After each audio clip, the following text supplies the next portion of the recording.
In 1886, Tommy died quite suddenly. Annie and Robert were on the road traveling and performing when the tragic event happened. Rumors circulated at the time and for many years that Tommy had actually drowned, but in fact his death record states that he died of brain fever, which was just a common term used then, inflammation of the brain, which could have been something like encephalitis or meningitis or in even some cases scarlet fever. And Annie was absolutely devastated at, obviously, the loss of their only child, and did take a period of time off to mourn, about 6 to 8 months before she returned to the stage after losing Tommy. Tommy was only 11 or 12 when he passed away in 1886, and the family actually buried him in Woodland Cemetery here in London. The reason being that it was the closest in proximity to Port Stanley at the time for a cemetery, and I think they also wanted to keep him close to the family. With Robert's family residing in Port Stanley, it made sense to inter Tommy in Woodland that was very close by. There's no doubt that Annie was probably under a lot of pressure. Grieving the loss of Tommy just does not go away in 6 months' time.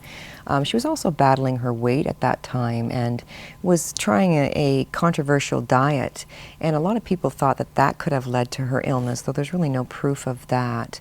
I think she just became ill. Annie died quite young and quite tragically. She was 40 years old when she passed away and staying at her brother-in-law's house in London, England at the time. She had been ill for a number of months leading up to the passage to England.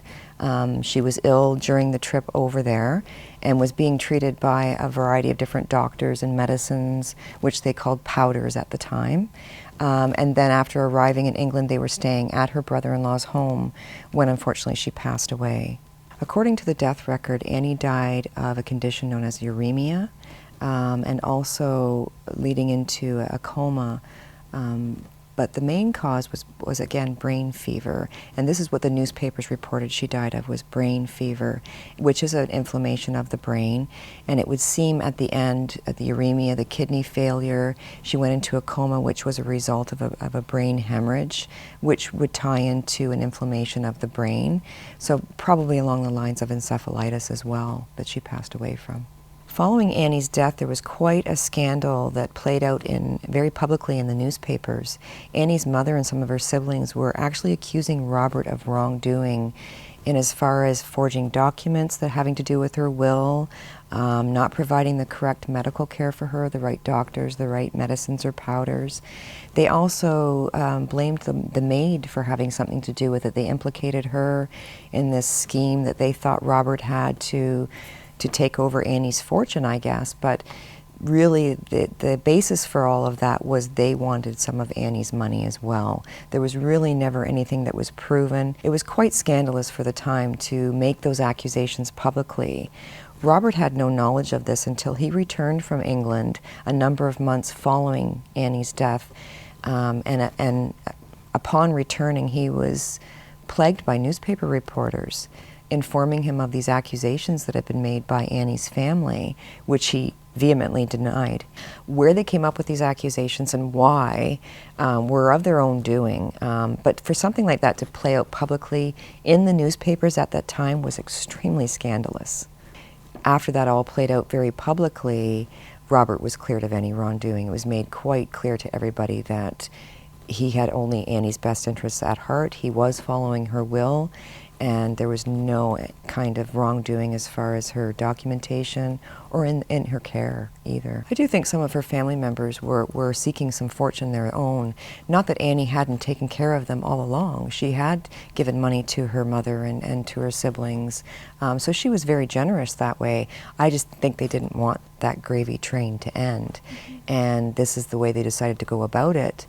But Annie's will made it very clear as to where she wanted her estate to be divided up and to who these funds should go to. She was very charitable, so a lot of her money did go to charities, and maybe that's why the family thought they would get in there at the beginning and try and get their piece of the cake. After all that drama died down, Robert was then able to return to Woodland in London and start his plans to construct the mausoleum, which took almost 2 years to complete.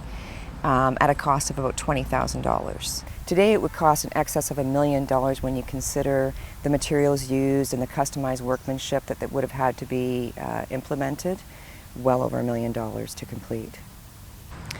I think Robert chose Woodland to build the mausoleum for a couple of different reasons. Again, proximity to his family in Port Stanley, the fact that Tommy was already buried here made that decision easy for him. When the mausoleum was complete, Tommy's remains were removed and placed in the mausoleum along with his mother's ashes. I think it was Robert's final way of paying tribute to his wife. They were married for over 21 years and adored each other, and I think this was just his way of making sure that she was never forgotten. Standing out front are two lions kind of on guard. They're not completely identical. They were carved from a single piece of stone and took over a year to complete. At the top you'll notice the three angels, very significant. They stand for music, victory, and drama, which pretty much sums up Annie's life on stage and off. The bronze medallion at the top of the doorway actually portrays Annie in one of her most famous roles, and that's Melis, Child of the Sierras.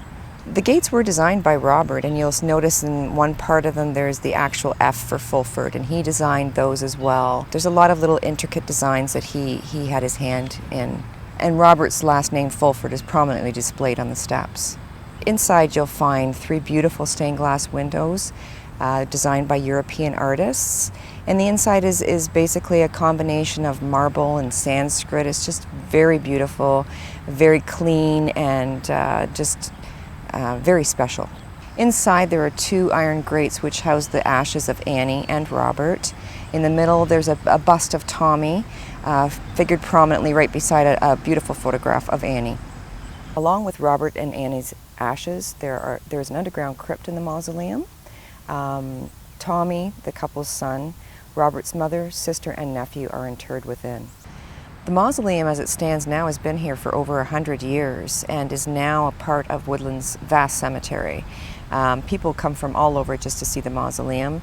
They don't always know the story behind it or who it's dedicated to, but it's quite a striking structure and is quite well known. When I talk about Annie, I really feel that her story has so many interesting elements to it. It basically has anything you want in a story, and which is kind of why I fell in love with it.